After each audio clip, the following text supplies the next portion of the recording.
नमस्कार, स्वराज एक्सप्रेस आप देख रहे हैं और मैं हूं आपके साथ काजल दुबे। बुलेटिन की शुरुआत करेंगे कुछ खास खबर के साथ। बात करेंगे राजधानी भोपाल की, जहां पर मुख्यमंत्री डॉक्टर मोहन यादव का चुनावी दौरा। बुधनी और विजयपुर में हुंकार भरते हुए नजर आएंगे सीएम। बीजेपी प्रत्याशी के पक्ष में चुनाव प्रचार करेंगे। बुधनी के रहटी में जनसभा को संबोधित करेंगे। विधानसभा अध्यक्ष नरेंद्र सिंह तोमर भी इस दौरान मौजूद नजर आएंगे। मध्य प्रदेश की 2 विधानसभा सीटों पर उपचुनाव होना है। 13 नवंबर को विधानसभा उपचुनाव के लिए मतदान होगा। बता दें आपको कि दरअसल सीएम सीहोर के बुधनी विधानसभा सीट से बीजेपी प्रत्याशी रमाकांत भार्गव और विजयपुर से बीजेपी प्रत्याशी रामनिवास रावत के समर्थन में चुनाव प्रचार करेंगे। दरअसल मध्य प्रदेश में 2 विधानसभा सीट विजयपुर और बुधनी सीट पर उपचुनाव होना है। इसमें विजयपुर सीट पर कड़ा मुकाबला होता नजर आ रहा है। इस मौके पर शिवपुर जिले की विजयपुर विधानसभा सीट पर और सीहोर जिले की बुधनी विधानसभा सीट पर 13 नवंबर को मतदान होगा, जबकि इसका परिणाम 23 नवंबर को आएगा। तो ऐसे में चुनावी हुंकार भरते हुए नजर आएंगे मुख्यमंत्री डॉक्टर मोहन यादव। ज्यादा बातचीत करेंगे, सहयोगी विवेक का रुख करेंगे। अधिक जानकारी के लिए हमारे साथ लाइव जुड़ चुके हैं विवेक। विजयपुर और बुधनी सीट कहीं ना कहीं कड़ा मुकाबला इस सीट पर दोनों पार्टी की ओर से देखा जा रहा है। आज सीएम चुनावी हुंकार भरते हुए नजर आएंगे। विकास का मुद्दा विशेष बीजेपी उठाती हुई नजर आ रही है।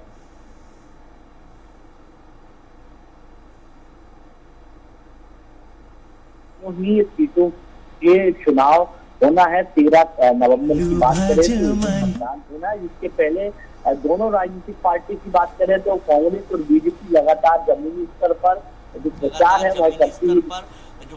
है वह करती हुई दिखाई दे रही। वही मध्य प्रदेश के मुख्यमंत्री डॉक्टर मोहन यादव आज बुधनी की यदि बात करें तो बुधनी की रहटी पर चुनावी प्रचार करेंगे, चुनावी हुंकार करेंगे। उसके बाद यदि बात करें मुख्यमंत्री की तो भरुंदरा में भी जनसभा को संबोधित करते हुए दिखाई देंगे। वहीं विधानसभा अध्यक्ष और बीजेपी के सीनियर नेता नरेंद्र सिंह तोमर की यदि बात करें तो विजयपुर की पूरी जो कमान है वह नरेंद्र सिंह तोमर को सौंपी गई है। और लगातार विजयपुर के अलग अलग ग्रामीण इलाकों की बात करें या तहसीलों की बात करें तो लगातार जो प्रचार है नरेंद्र सिंह तोमर करते हुए दिखाई दे रहा है, क्योंकि दोनों ही सीटों की यदि बात करें तो जहां बुधनी बीजेपी की हमेशा से ही परंपरागत सीट रही है, हमेशा से ही बीजेपी का होल्ड रहा है बुधनी में, वहीं विजयपुर की यदि बात करें तो विजयपुर के लिए नरेंद्र सिंह तोमर को जवाबदारी दी गई। उसके साथ ही बड़े नेताओं को लगातार विजयपुर सीट की जवाबदारी दी गई, जिसके चलते लगातार जो दौरे हैं वह दिखाई दे रहा है। हालांकि मुख्यमंत्री डॉक्टर मोहन यादव की बात करें तो हर रोज दोनों ही विधानसभा सीटों पर जो चुनावी प्रचार है वह करते हुए दिखाई दे रहा है, क्योंकि कल की बात करें तो कल विजयपुर के दौरे में थे मुख्यमंत्री और आज बुधनी के दौरे पर है। तो कहीं ना कहीं मध्य प्रदेश के मुख्यमंत्री डॉक्टर मोहन यादव को तो दोनों सीट पर दौरे लगातार करते हुए दिखाई दे रहे हैं। वहीं केंद्रीय मंत्री शिवराज सिंह चौहान की यदि बात करें तो शिवराज सिंह चौहान का भी जो दौरा है वह लगातार बुधनी विधानसभा सीट पर बना हुआ है। जी बिल्कुल विवेक, कहीं ना कहीं जातीय समीकरण की बात करें, देखिए अगर हम बात करें बुधनी की तो कहीं ना कहीं शुरू से ही बीजेपी का गढ़ रहा है बुधनी, और ऐसे में अगर विजयपुर की बात करें तो विजयपुर कहीं ना कहीं जातीय समीकरण पर उलझा हुआ है। रावत समाज का बीजेपी पर फोकस है, वहीं कुशवाहा आदिवासी का कांग्रेस की तरफ झुकाव ज्यादा नजर आ रहा है, और ऐसे में जाटव समाज जो है वो कहीं ना कहीं निर्णायक की भूमिका निभाता हुआ नजर आ रहा है। तो इसका फैक्टर फिलहाल क्या नजर आ रहा है? बिल्कुल, यदि विजयपुर विधानसभा सीट की यदि बात करें तो वो है हमेशा से ही कांग्रेस की एक सीट रही है, क्योंकि रामनिवास रावत की बात करें तो रामनिवास रावत पहले कांग्रेस में थे। 2024 के लोकसभा चुनाव के दौरान भारतीय जनता पार्टी का दामन थामे और अब भारतीय जनता पार्टी की प्रत्याशी हैं, उनकी सीट से विजयपुर सीट से भारतीय जनता पार्टी की टिकट से चुनाव लड़ रहे हैं। मगर विजयपुर की यदि बात करें तो आदिवासी बहुल इलाका है, जहां पर आदिवासी वोट बैंक का बोलबाला देखने को मिलता है। और जिस प्रकार से क्षेत्रीय जातिगत समीकरण की यदि बात करें तो आदिवासी का जो होल्ड है वह विजयपुर विधानसभा में ज्यादा दिखता है, जिसके चलते कांग्रेस हो या बीजेपी, दोनों ही राजनीतिक पार्टी लगातार आदिवासी वोट बैंक को साधने की जो कोशिश है वही करती हुई दिखाई दे रही है।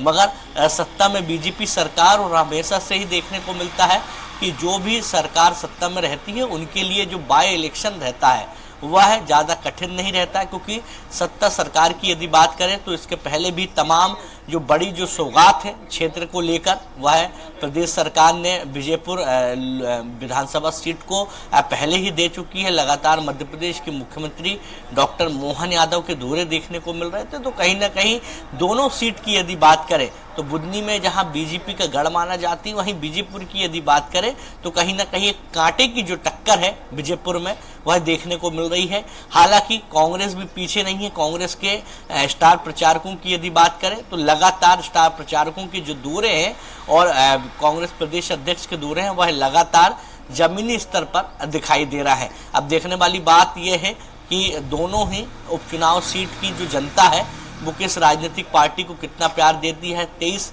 नवंबर को सबके सामने आ जाएगा। जी बिल्कुल विवेक, दोनों ही पार्टियां कहीं ना कहीं हम देख रहे हैं चुनावी हुंकार भरती हुई नजर आई, चाहे बीजेपी की बात करें या कांग्रेस की। एक तरफ हम देख रहे हैं कि बीजेपी विकास का मुद्दा उठा रही है, 400 करोड़ के कामों का ऐलान यहां पर कर रही है। दूसरी तरफ अगर हम कांग्रेस की बात करें तो बिकाऊ बनाम टिकाऊ का नारा यहां पर कांग्रेस की तरफ से दिया जा रहा है।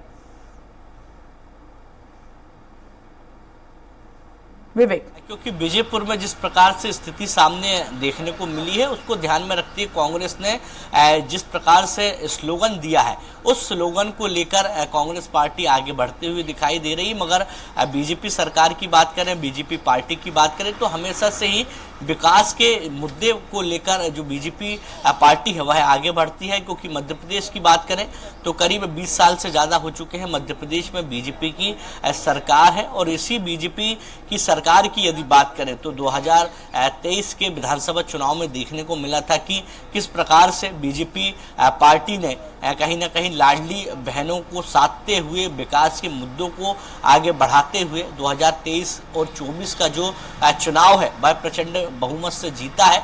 और जिस प्रकार से चुनाव जीतने के बाद भी लगातार बीजेपी पार्टी ने अपने बूथ को मजबूत करने का काम किया है, तो कहीं ना कहीं बीजेपी एक कैडर बेस्ड पार्टी और हमेशा से देखने को मिलता है कि जो चुनाव हो जाते हैं यदि जीत प्रचंड भी मिलती है उसके बाद भी कार्यकर्ताओं को कहीं ना कहीं एक्टिव रखा जाता है, जिसके चलते उनके जो परिणाम है वह सामने भी देखने को मिलते हैं। मगर कांग्रेस पार्टी की बात करें तो कांग्रेस पार्टी इस बार जिस प्रकार से स्लोगन जो उनका दिया हुआ है उसी स्लोगन को लेकर लगातार कांग्रेस पार्टी आगे बढ़ती हुई दिखाई दे रही है। क्योंकि जो 2024 के लोकसभा चुनाव के पहले दिखाई दिया था कि रामनिवास रावत भारतीय जनता पार्टी का दामन थाम चुके थे, उसके बाद से यदि बात करें कांग्रेस पार्टी की तो उसके बाद से ही कांग्रेस पार्टी ने तमाम जो आरोप है वह लगाए थे।